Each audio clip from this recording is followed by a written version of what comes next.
Hola a todos, os voy a explicar cómo hemos realizado la memoria de nuestro local. Abrimos el PDF donde hemos creado, bueno, donde está nuestra memoria, donde está nuestro proyecto. Como veis tenemos el título, Proyecto Local de Industria de Manufacturado de Cristales. El promotor, es decir, la empresa que lo va a hacer es el Partido Popular de Madrid. Seguimos bajando, aquí tenemos el índice de la memoria descriptiva donde tenemos los puntos, uno antecedentes, dos objetos, tres situación de local, los diferentes puntos que necesitamos en nuestra memoria descriptiva. Si vamos bajando, vamos a describir los puntos que hay. Bueno, aquí tenemos otra vez que pone proyecto local, industria de manufactura de cristales, el promotor, el Partido Popular de Madrid, la memoria descriptiva. Un antecedente. Esos antecedentes se explica de a quién va dirigido el local y a quién organismos le presentas este proyecto para que te lo puedan dar como válido. Y dice que se derranta el presente proyecto de local industria de manufacturas de cristales por encargo de doña Esperanza Aguirre, que es el cliente, doña Esperanza Aguirre, con NID. Bueno, el NID no lo hemos puesto porque como es un proyecto inventado, el domicilio social de la persona es en la calle Génova, número 13, y a instancia de la Consejería de Trabajo, Industria y Delegación Provincial de Madrid y del Ayuntamiento de Madrid. Es decir, que lo estamos redactando para Industria de Madrid y la Delegación Provincial de Madrid y el Ayuntamiento de Madrid. El objeto. Bueno, el objeto del presente proyecto es la de exponer ante los organismos competentes que la instalación que nos ocupa reúne las condiciones y garantías mínimas exigidas por la vigente reglamentación para poder legalizar y producir su posterior apertura y puesta en marcha. Es decir, nosotros lo que vamos a hacer es justificar el proyecto para que sea válido. Aquí te dice, bueno, en el presente se recoge toda el presente proyecto se recoge las características del material, y los cálculos que justifican su empleo y la forma de ejecución de las obras a realizar, dando por ello el cumplimiento de las siguientes condiciones. Y aquí te dice, pues bueno, decimos toda la normativa que hemos utilizado, pues la ley 7 de 1904, 18 de mayo, de protección ambiental, tal. Importante para nuestra parte es el reglamento electrónico de baja tensión, instrucciones técnicas complementarias, el código técnico de edificación, sobre seguridad, el código técnico sobre protección frente al ruido, etcétera. Aquí tenemos las diferentes reglamentaciones que necesitamos y lo más importante que nos tenemos en rojo es lo que estamos explicando ahora. Por la actividad del local es un local polvoriento según la ITC 30 del Reglamento Electrónico de Baja Tensión, por el cual aplicaremos las correspondientes exigencias. Los locales o emplazamientos polvorientos son aquellos en los que los equipos eléctricos están expuestos al contacto con el polvo en cantidad suficiente como para producir su deterioro o defecto de aislamiento. Como es un local donde se va a tratar el cristal, va a haber corte, va a haber polvo, entonces es un local polvoriento, vale. Y aquí te explica que cómo debe de ser las instalaciones en estos locales. Y te dice que debe cumplir las siguientes condiciones. Las canalizaciones eléctricas, prefabricadas o no, tendrán un grado de protección mínimo IP5X. Esto es un grado que lo que dice es que es un grado IP5X, es un grado contra la corrosión. Y esto es un buen grado de protección. Considerando la envolvente como categoría 1 según la norma UNE 20324. Es decir, es un envolvente que no entraría nada de polvo. Es un envolvente muy bueno. Salvo las características del local, exija uno más elevado. Es decir, todavía podríamos poner uno todavía mejor. Aquí se va explicando los diferentes. Ahora te dice que los equipos o paramenta utilizados tendrán un grado de protección mínimo igual que la canalización, es decir, con un grado de protección IP5X y los envolventes también de categoría 1. Aquí abajo dice, en emplazamientos en los que se encuentren cantidades importantes de polvo AE4, ahora veremos lo que significa E4, deben tomarse precauciones adicionales para impedir la acumulación de polvo u otras sustancias en cantidades que pudieran afectar a la evacuación de calor de las canalizaciones. Nuestro local, al tener mucho polvo, es un local tipo AE4. AE4 lo que quiere decir es que es es un local de muy alto nivel de contaminación. Y lo que quiere decir es que nuestro local SAE4, el nivel en el reglamento de ventilación, lo que quiere decir es que el aire que no se puede volver a recircular. Es decir, el aire que entra en nuestro local, si nosotros tenemos un equipo de extracción, ese equipo de extracción tiene que echar ese aire filtrándolo al exterior. No lo podría volver a meter dentro del local. Bueno, aquí se explica lo que es AE4, que es aire que contiene sustancias olorosas y contaminantes perjudiciales para la salud, en contradicciones mayores que las permitidas en el aire interior de la zona ocupada. Y te dice que, bueno, aquí te explica las diferentes categorías de AE1, AE2, AE3, AE2. Situación del local. La situación del local que nos ocupa es el polígono de las Mercedes, el número 57 de Madrid. Detalle que puede apreciarse en el plano de situación que se adjunta en el documento correspondiente. Vamos a abrir el plano de situación.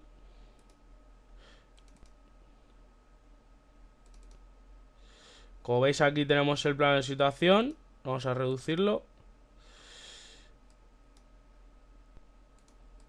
Aquí tendríamos nuestro local y este sería el plano de situación de una vista aérea, pues que lo hemos hecho con el Google Maps. Aquí tenemos nuestro local, como veis está en un polígono. Vamos a seguir ahora con la memoria.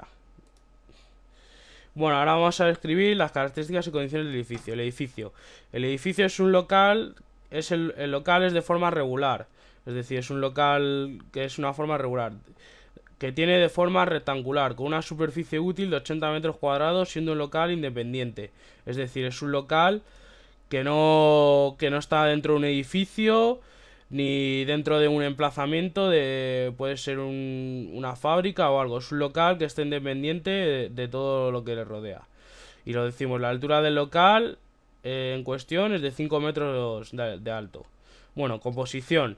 La distribución del local será como a continuación se especifica. Las superficies útiles. La zona de taller, 56 metros cuadrados. En esta zona están situados los cuadros con las tomas Z, las canalizaciones del extractor, la viseradora, la canteadora, la máquina de corte, su correspondiente iluminación, un climatizador y un cuadro general de mando y protección. La zona de taller, hay que decir, es la zona donde van a estar los trabajadores, pues haciendo las labores de tratamiento de cristales. Y ahí van a estar y en esa zona se van a comprender todos estos elementos. Luego vamos a tener una zona de oficina de 12 metros cuadrados. En esta zona tendrá su correspondiente iluminación, un climatizador y tomas de corriente de uso general. Y el aseo también de 12 metros cuadrados y en esta zona tendrá su correspondiente iluminación y tomas de uso general de verano. Si nos vamos al plano de planta, veremos mejor cómo está distribuido nuestro local. Abrimos el plano de planta. Como veis le tenemos aquí. Y lo que tendríamos es que esto es la zona taller. Todo esto de aquí, el pasillo, la zona taller. Aquí tendríamos la zona de oficina. Y aquí tendríamos la zona de lo que es el baño. Como veis están todas independientes. Están separadas por unos tabiques. Para que se pueda, para que la zona de trabajo, como se va a producir mucho polvo, ese polvo pues no entre a la zona de oficina ni a la zona del baño. Vamos a seguir con la memoria. Y luego ahora ya entramos en instalaciones. La instalación eléctrica. La instalación eléctrica se ejecutará según el trazado que se indica en el plano de canal de chapa. Se indica en el plano. Se hará en canal de chapa y tubo rígido o flexible de plástico de PVC. La tensión de servicio será de 400 voltios. Es decir, nuestra tensión de servicio, cuando nos venga la derivación individual, será de 400 voltios. Y la instalación es montaje C, que se ha hecho en canaleta de chapa. En canal de chapa, está cerrado. Y tubo rígido flexible de plástico. El tubo lo utilizaremos para, por ejemplo, las tomas de usuario de uso general para la oficina y las tomas de uso para el baño. Utilizaremos tubo flexible. El tubo rígido lo utilizaremos para alimentar cuando nosotros bajemos del canal. Lo veremos aquí mejor. Nosotros tenemos el canal por aquí y tenemos que alimentar nuestras máquinas. Pues bajaremos con un tubo rígido de PVC hasta esa máquina. Volvemos a la memoria. Aquí te dice que, bueno, que se dispondrá de un cuadro de mando y maniobra con los circuitos precisos según el reglamento electrotécnico de baja tensión. Vale, ahora, el objeto de la actividad. La actividad a desarrollar en el local es la del tratamiento de cristales. Es decir, el local lo que se va a dedicar es a, pues al tratamiento de cristales. Pues puede ser ya corte de cristal, la pulición de un cristal, formas de cristales, etcétera, o reparación. Luego, a ver, la maquinaria, equipos y proceso productivo. En nuestro local lo que vamos a tener es un extractor para la ventilación, que solo estará en la zona de taller, con una potencia de 1205 vatios y un suministro monofásico de 230. Es decir, la máquina estará alimentada a 230 voltios. Una máquina de corte con una potencia de 2450 vatios y suministro trifásico de 400 voltios. Una biseladora con una potencia total de 2000 vatios y suministro monofásico de 230 voltios. Un climatizador multi-split, es decir, que es de dos. Tiene dos climatizadores en uno. Uno está en la zona oficina y otro está en la zona de taller, con una potencia de 900 vatios y suministro monofásico. Y una máquina canteadora con una potencia de 1102,5 vatios y suministro monofásico de 230. Vale, condiciones de seguridad, higiene y medidas correctoras. Como hemos dicho antes, el local es un local polvoriento, por lo cual tendremos que tener una ventilación. Vale, ¿cómo hemos hecho ese cálculo de ventilación? Vale, pues tenemos que tener en cuenta que el volumen a renovar de la zona taller, que es la zona que a nosotros nos interesa renovar el aire, será de unos 280 metros cúbicos. Por lo tanto, teniendo en cuenta que el número de renovaciones por hora para talleres debe de ser de 10 a 12, el caudal de extracción necesario será. El número de renovaciones se encuentra en el código, en el reglamento de ventilación. Vale, entonces aquí tenemos una fórmula que Q, la equivalente, quiere decir que es el número de renovaciones por hora por volumen del local. Y tenemos que Q es igual a 10, que es el número de renovaciones, por 280, que son los metros cúbicos, y da unos 2800 metros cúbicos por hora. El extractor que hemos elegido es de 4000 metros cúbicos por hora. También hay que decir que este local está dotado de ventanas y puertas suficientes para garantizar una buena iluminación diurna y del correspondiente alumbrado eléctrico para garantizar una adecuada iluminación nocturna. Porque, como veis, tenemos ventilación e iluminación. Protección del personal. Pues esta es la protección que se va a dedicar a las personas. Y entonces dice, la protección para personal contra corrientes de efectos se realizará mediante la instalación en el cuadro general de maniobras. Con interruptores automáticos diferenciales, con una sensibilidad de 30 mA para iluminación, climatizador, las tomas de corriente de baño y oficinas, y con sensibilidad de 300 mA para los demás elementos. Las carcasas de los elementos de trabajo irán conectados plenamente a tierra. También se tendrá en cuenta la ley sobre protección de riesgos laborales. Bueno, esta protección luego lo veremos mejor en los cálculos, cómo está hecho, o en la descripción del cuadro. Bueno, aquí explicamos los servicios higiénicos. Quiere decir que nosotros tenemos un aseo donde pueden hacerse, pues las personas pueden hacer su higiene personal. Como veis, si vemos al plano de planta, aquí tenemos nuestro aseo donde tenemos dos VCs y una ducha para que la gente pues pueda hacer su aseo personal. En el local también tendremos un botiquín de urgencia que pues para si se producen cortes o un golpe o algo pequeño, para que podamos hacer unos primeros auxilios. El botiquín pues tendrá como elementos, tendrá agua oxigenada, alcohol 96, cintura de yodo, mercurocromo, gasas estéreis, etcétera. Todo lo que tiene un botiquín. Aquí tenemos el estudio técnico sobre el cumplimiento del Código Técnico de Edificación, sobre la seguridad en caso de incendio. Nos dice que según el anexo SIA de la citada normativa, el edificio objeto en este proyecto se considera local polvoriento.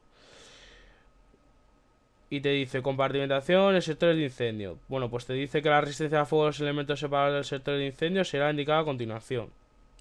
Las paredes tendrán un grado de 90, el techo de 90 y todo eso pues es el grado que nos exige el código. Ahora nos dice aquí, dotación de instalaciones de protección contra incendios. Bueno, se instalará un extintor de eficacia 21A 113B a 15 metros de recorrido en planta, como máximo desde todo el origen de evacuación. Es decir, pues cada 15 metros tendremos que poner un extintor. En nuestro local, como ya hemos hecho el cálculo, colocaremos 2 extintores en el local conforme a las premisas citadas anteriormente. Bueno, aquí ya entramos en las características que debe reunir la instalación eléctrica. Como primer punto tenemos la acometida. La acometida explicamos que es la parte de la instalación de la red de distribución que alimenta la caja general de protección unidad funcional equivalente, que es la CGP. Esta línea está regulada por la ITC BT 11, la ITC del Reglamento Electrónico de Baja Tensión. Bueno, nuestra acometida son de los conductores serán de aluminio, los cables serán aislados de tensión asignada de 0,6 a 1 kV y se instalarán enterrados bajo tubo con una sección de 16 milímetros cuadrados, tipo de aislamiento XLPE.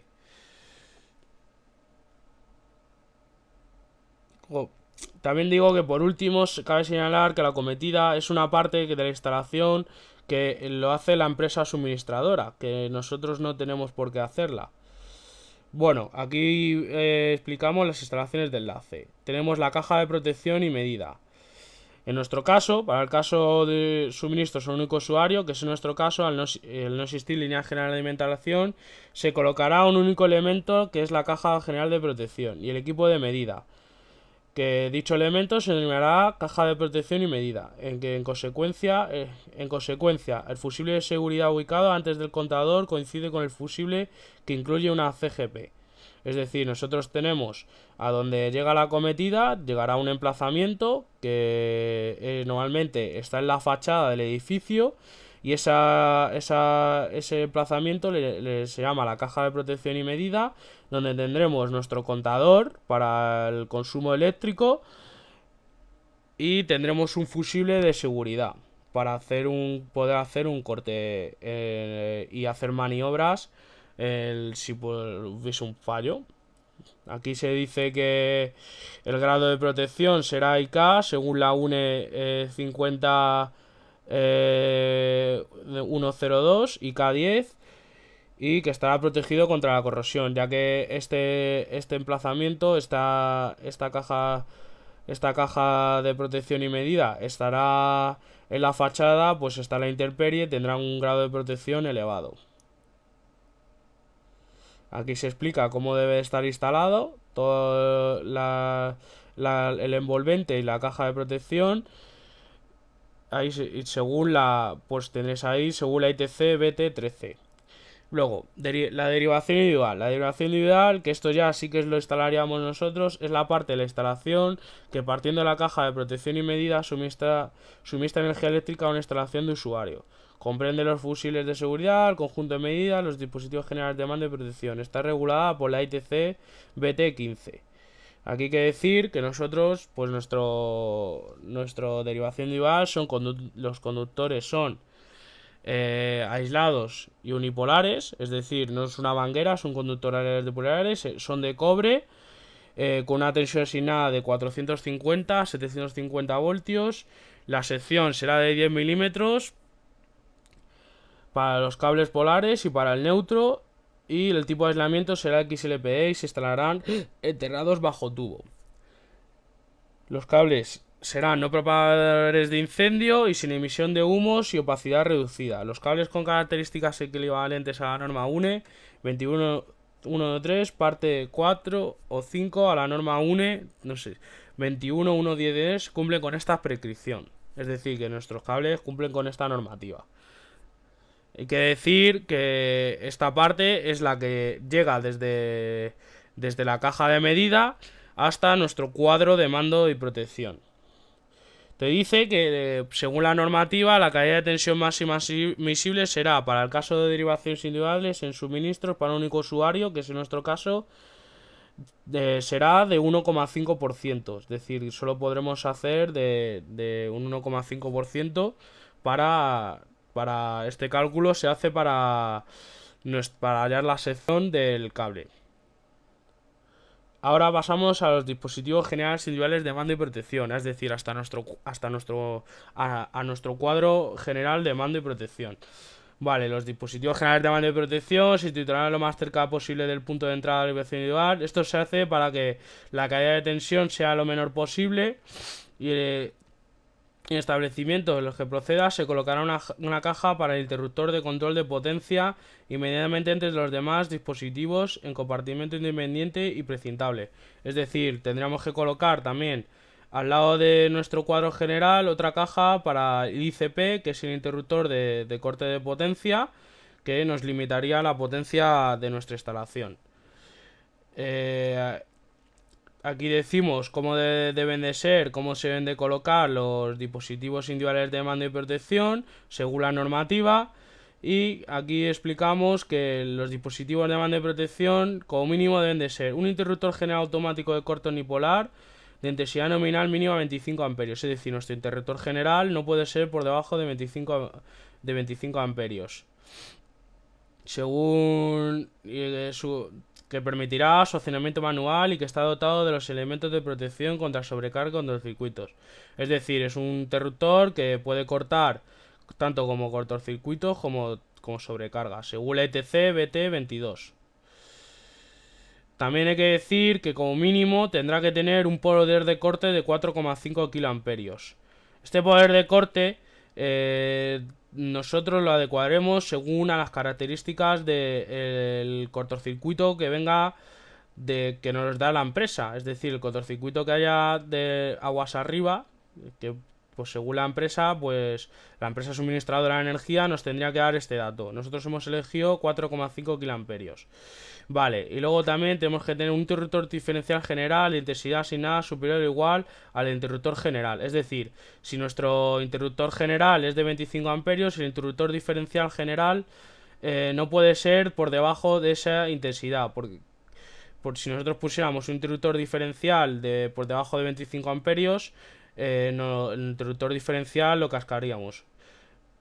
Por eso el interruptor general también lo que se encarga es de proteger al interruptor diferencial. El interruptor diferencial, como sabéis, lo que se encarga es la protección contra las personas, no contra el circuito. Aquí decimos también que si por el tipo de carácter de instalación se instalase un interruptor diferencial por cada circuito o grupo de circuitos, se podría prescindir del interruptor diferencial general, que es nuestro caso. Siempre que queden protegidos todos los circuitos. Es decir, si nosotros dividimos, hacemos una subdivisión de circuitos, tendríamos que hacer a cada circuito le tendríamos que poner un interruptor diferencial y ya nos quedaría de poner, o sea, no tendríamos que poner ya un interruptor diferencial general. Esto se hace también porque a veces si la intensidad que tenemos que proteger es muy elevada y entonces tenemos que buscar un interruptor diferencial de gran potencia, de gran intensidad, pues nos saldría muy caro. Por eso se hace este método. Bueno, y aquí explicamos cómo está hecho el cuadro general de mando y protección. Para eso vamos a abrir también cómo está hecho el cuadro, el esquema unifilar del cuadro, y aquí lo tenemos. Vamos a ir explicando elemento a elemento.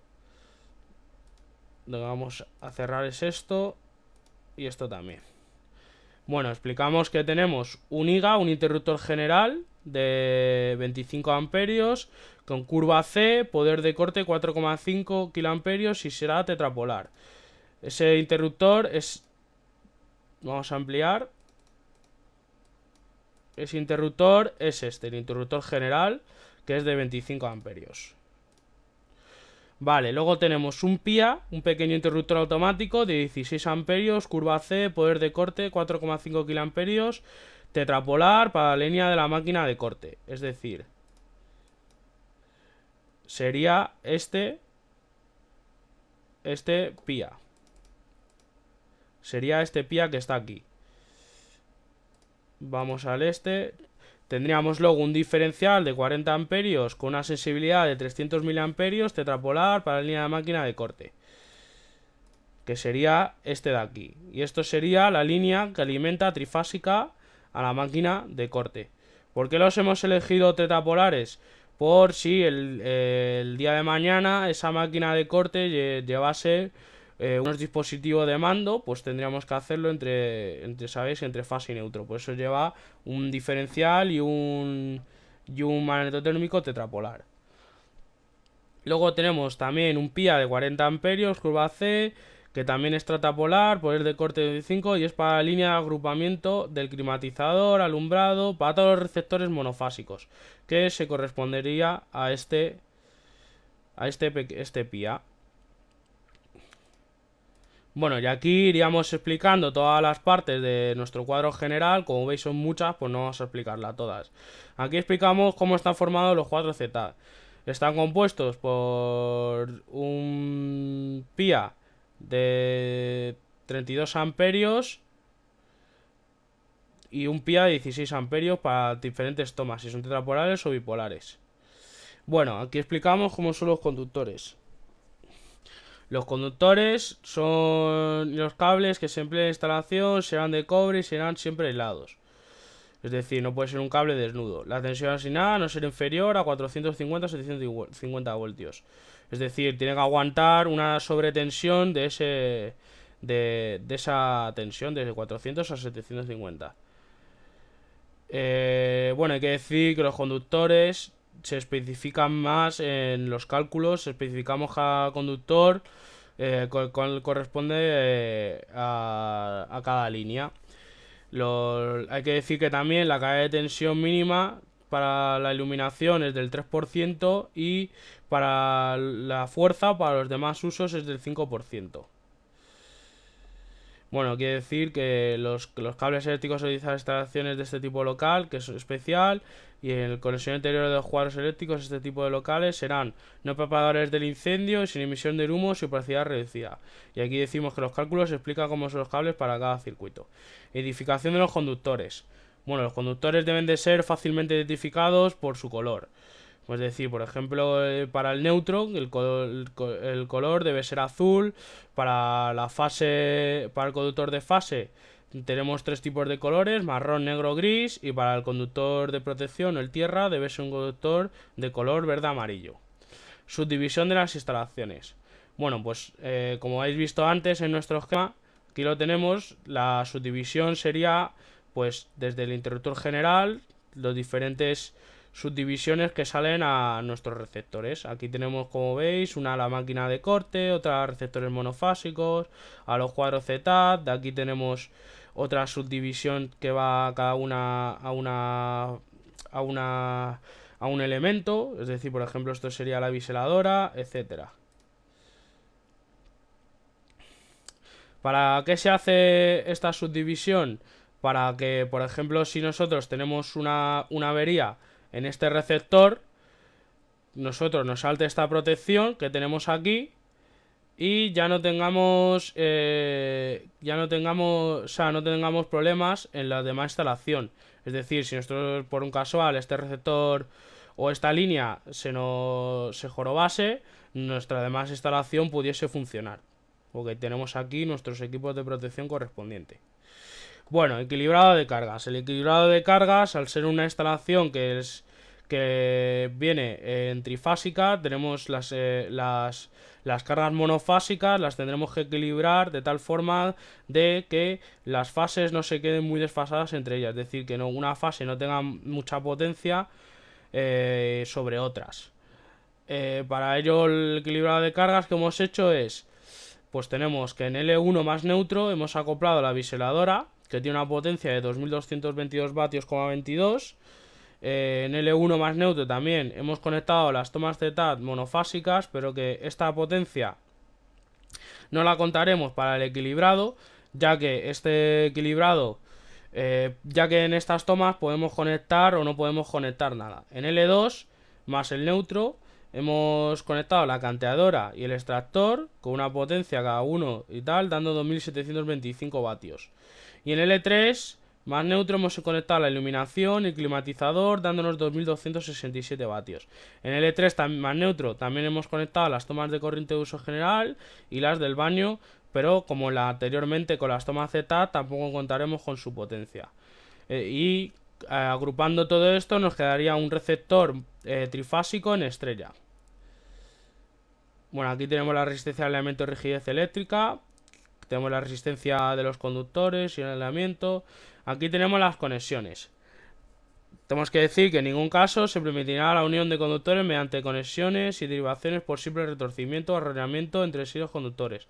Es decir, nuestros conductores los tendríamos que clemar, es decir, tendríamos que meterlos en una clema o en un bornero o algo para proteger y no quedarse el conductor a la intemperie. Luego, los tipos de instalación que hemos hecho, es decir, los tipos de instalación, el tipo de montaje que hemos hecho. Hay que decir que podemos encontrarnos varios circuitos y varios tipos de montaje. Un tipo de montaje que hemos hecho es conductores aislados bajo tubos protectores, es decir, montaje B1. Aquí decimos qué prescripciones tiene que tener este montaje para su instalación y de los tubos y tal. Nosotros tenemos tubos empotrados, que son para las tomas de uso general, las tomas de corriente de uso general, las tomas del baño. Y tenemos también tubos sobre la pared, que eso es que alimentarían para, ya sabéis, como hemos dicho antes, que bajan desde el canal protector hasta nuestros receptores. También puede ser bajar hasta los cuadros ZTAC. Como veis aquí está todo escrito, como deben ser los tubos, y luego tenemos el otro tipo de montaje, que es conductores aislados bajo canales protectoras, que es el montaje C. Aquí también tenemos unas prescripciones generales de cómo debe ser el montaje de ese canal y tal. Y lo hemos hecho todo pues según la normativa del ITC 21, que es donde viene el montaje de los tipos de montaje, es decir, cómo se montan los tipos de montaje. Bueno, tenemos que decir que también dispondremos de un alumbrado de emergencia, que el alumbrado de emergencia tiene por objeto asegurar, en caso de fallo de alimentación al alumbrado normal, la iluminación en locales para una salida de evacuación o por si se fuese la corriente, pues tendríamos una iluminación para, si en el caso que se pudiese trabajar, pues una iluminación suficiente para poder trabajar. ¿Cómo es el tipo de iluminación? Nuestra iluminación es alimentada por una fuente central, es decir, la iluminación de emergencia va alimentada directamente desde el cuadro general de protección. Cuando se vaya a la corriente eléctrica, esta iluminación, como tiene unas baterías, pues se quedaría encendida durante un tiempo determinado.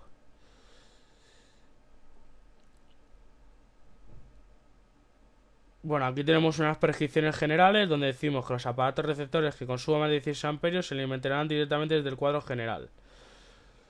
Luego también se puede decir que cerca de unos interruptores del cuadro se colocará una placa indicadora del circuito al que pertenecen. Es decir, tenemos que decir nuestro cuadro, pues decir este circuito corresponde a este circuito corresponde, por ejemplo, a la biseladora. Los cables deben de instalarse, o los sistemas de conducción de cables de instalarse de manera que no reduzca las características estructurales del edificio en la seguridad contra incendios.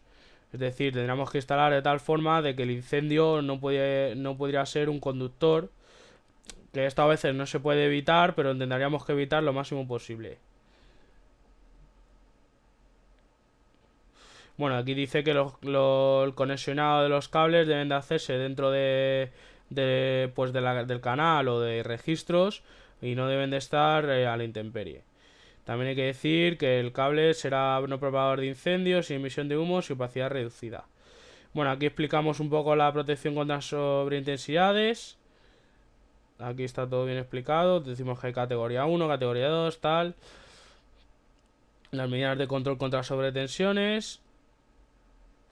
Y aquí tenemos lo que nos interesa, protección contra contactos directos e indirectos. Bueno, tenemos que decir que la protección contra contactos indirectos se puede hacer protección por aislamiento de las partes activas. Las partes activas deben estar recubiertas en un aislamiento que no pueda ser eliminado más que destruyéndolo. Es decir, nuestros conductores deben de tener un aislamiento y ese aislamiento solo se podría quitar destruyéndolo, es decir, quemándolo o cortándolo, o que no por el simple deterioro no se podría destruir. Luego también tenemos protección por medio de barreras o envolventes. Por ejemplo, nuestro cuadro general es todos los elementos que lo comprendan. La paramenta está dentro de un cuadro donde tendríamos que no podríamos acceder nada más que abriéndolo. Luego también explicamos que protección complementaria por tipo de corriente diferencial residual, es decir, tendríamos una protección que lo haría el interruptor diferencial. Aquí tenemos una protección contra contactos indirectos, que también la haría el diferencial. Y hay que decir que aquí lo importante es saber la tensión del local. Puede ser la tensión puede ser de 50 voltios, que es para locales secos, o una tensión de 24 voltios, que es para locales húmedos o mojados, que en nuestro caso es un local mojado. Aquí explicamos cómo están hechas las puestas a tierra, las uniones a tierra, los conductores de tierra, cómo deben de ser. Hay que decir que el conductor de tierra para nuestra instalación va a ser de 25 milímetros cuadrados. Bueno, la resistencia de las tomas de tierra, se hace el cálculo, la resistencia debe ser inferior a la tensión residual del interruptor diferencial. Bueno, aquí tenemos las prescripciones de los receptores de alumbrado. Hay que decir que nuestra iluminación son lámparas de descarga y estarán suspendidas en el techo. Y tengo que decir que la masa de luminarias suspendidas, excepcionalmente con cables flexibles, no deben exceder de 5 kilos. Es decir, la iluminación esa luminaria no debe de pesar más de 5 kilos. Aquí decimos que las instalaciones de iluminación con lámparas de descarga realizadas en locales en los que no funcionen máquinas como alternativo rotatorio rápido se deberán tomar las medidas necesarias para evitar la posibilidad de accidentes causados por la ilusión óptica originada por el efecto estroboscópico. Luego decimos que también en la iluminación de las lámparas de descarga, lo que hay que tener en cuenta para hacer el cálculo de la sección del conductor y el cálculo de la protección, hay que tener en cuenta que tenemos que aplicar un coeficiente al consumo de la potencia total, tenemos que multiplicarlo por 1,8 veces la potencia. También hay que decir que las lámparas deben de tener un coeficiente de un coseno de phi de 0,9. Aquí decimos la explicación de los receptores a motor. Los receptores a motor hay que explicar que para hacer el cálculo de la sección y de la protección del magnetotérmico hay que multiplicar la intensidad nominal por 1,25 para motores. Cuando se aplica una línea, ya cuando es una línea de agrupamiento, es decir, tenemos 3 motores y queremos hacer la protección, lo que se hace es multiplicar por 1,25 solo el motor de mayor potencia. Bueno, y aquí tenemos la conclusión, expuesto el objeto de la utilidad, el presente proyecto y tal. Bueno, ahora vamos a explicar cómo hemos hecho los cálculos. Aquí tenemos el anexo de cálculos. Tenemos un índice donde explicamos que tenemos 1, las fórmulas, 2, la demanda de potencia, 3, los cálculos, etcétera. Vamos a explicar. Aquí tenemos las fórmulas que hemos empleado para hacer los cálculos. Vamos a ir ya directamente a los cálculos.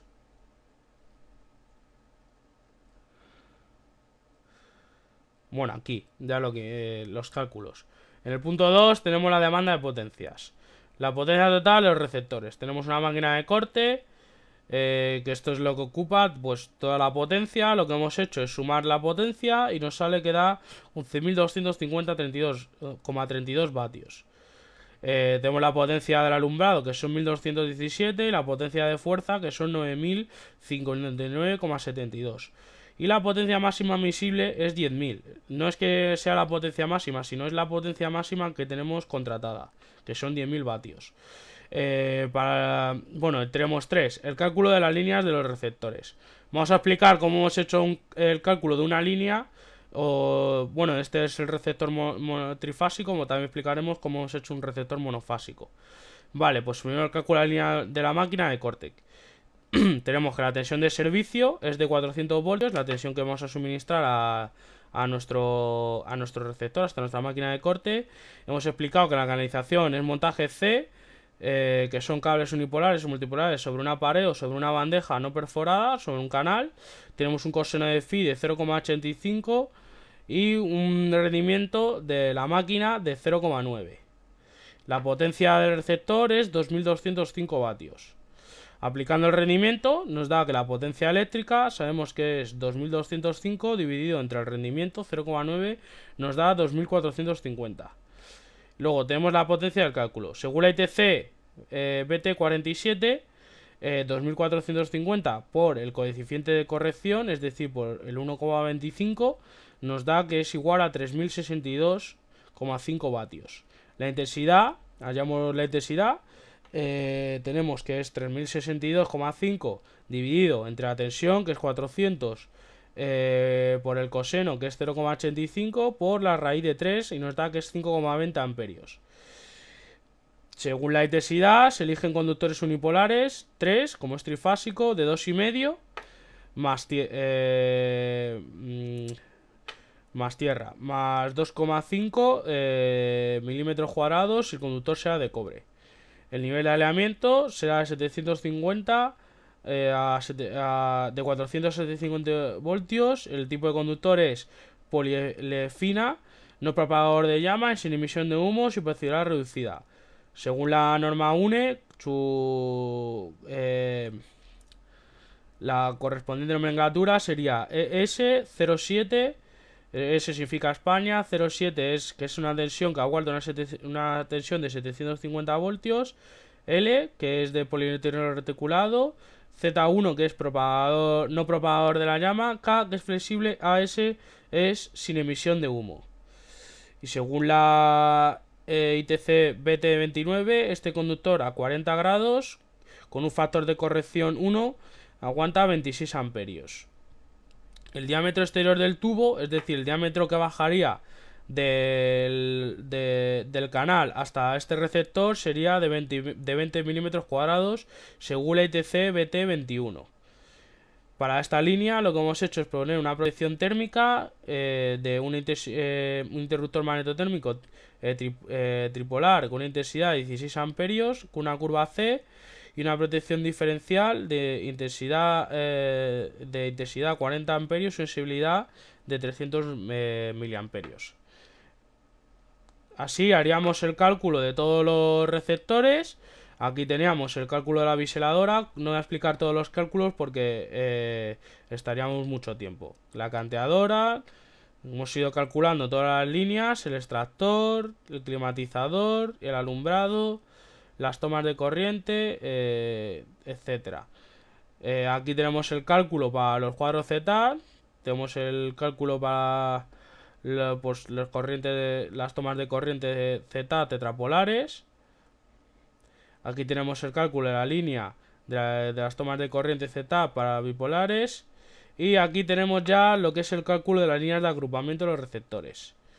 Bueno, entonces haríamos el cálculo de la línea 1 de agrupamiento de la canteadora y el extractor, que corresponde a esta línea. Si ampliamos,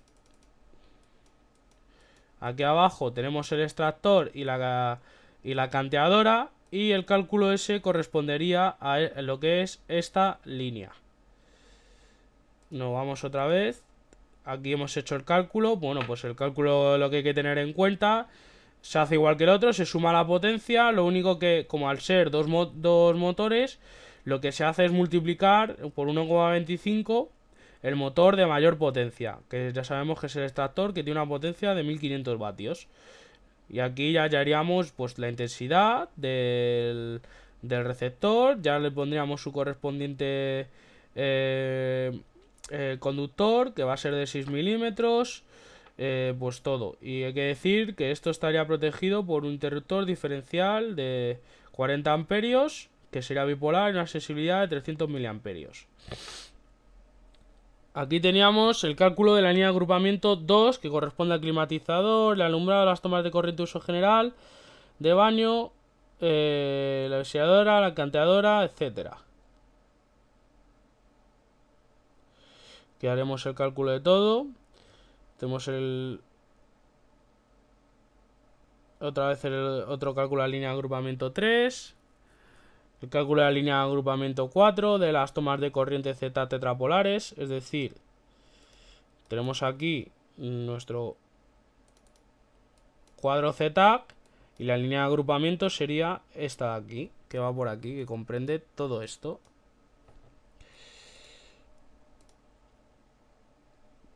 También para las tomas Z bipolares.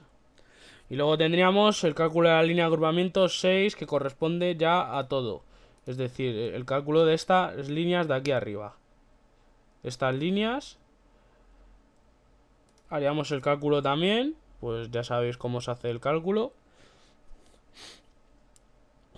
Aquí tenemos el cálculo de la derivación individual, que es parecido al cálculo de esta línea de agrupamiento. Y el cálculo de la acometida. Y aquí abajo tendríamos el cálculo de la puesta a tierra. Y ya con esto pasaríamos a los planos esquemas del cuadro de mando y protección. Bueno, antes ya hemos visto cómo son los esquemas, pero vemos que aquí en la memoria pues está nuestro cuadro general de mando y protección, donde viene aquí que está pues diseñado por la gente que está diseñado, el nombre del proyecto, y etcétera. Nuestro plano donde está situado el plano de situación del local. Nuestro plano de planta del local. Este plano lo hemos hecho con el Dialux. Y aquí tenemos los materiales utilizados.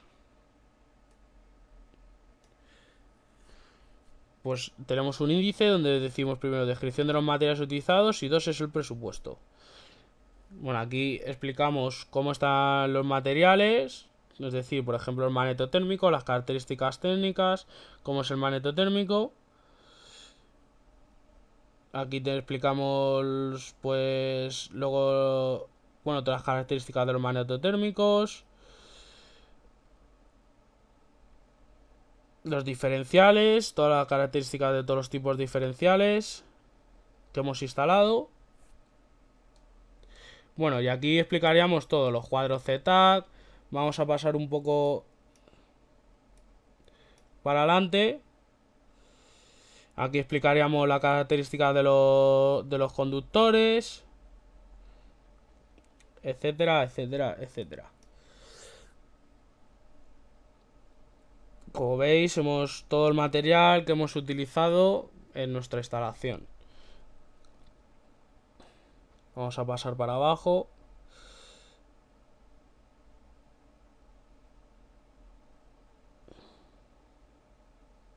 Ya que es muchas hojas y no vamos a estar explicando. Bueno, aquí explicaríamos cómo es el tubo, las tomas de corriente,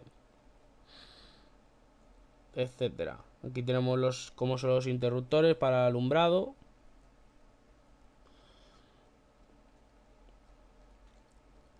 Y ya aquí por último tendríamos el presupuesto. Donde hemos puesto la cantidad, el material, el precio y el precio total. Bueno, el precio por unidad y el precio total. Dándonos un total de 21.447,36 euros. Por último aquí explicaríamos cómo hace el Dialux su memoria. Donde viene comprendida las lámparas, el tipo de emisión, las lámparas que hemos utilizado, los lúmenes, etcétera. Aquí tenemos el plano de planta que hemos visto antes, que nos crea el Dialux. Y aquí lo último que tenemos, que es lo que nos interesa, es la potencia de todos los receptores y la potencia total de nuestra iluminación. Bueno, pues con esto ha sido todo. Ahora mi compañero lo que va a hacer es explicar cómo funciona el programa del Dialux. Un saludo, nos vemos en otra.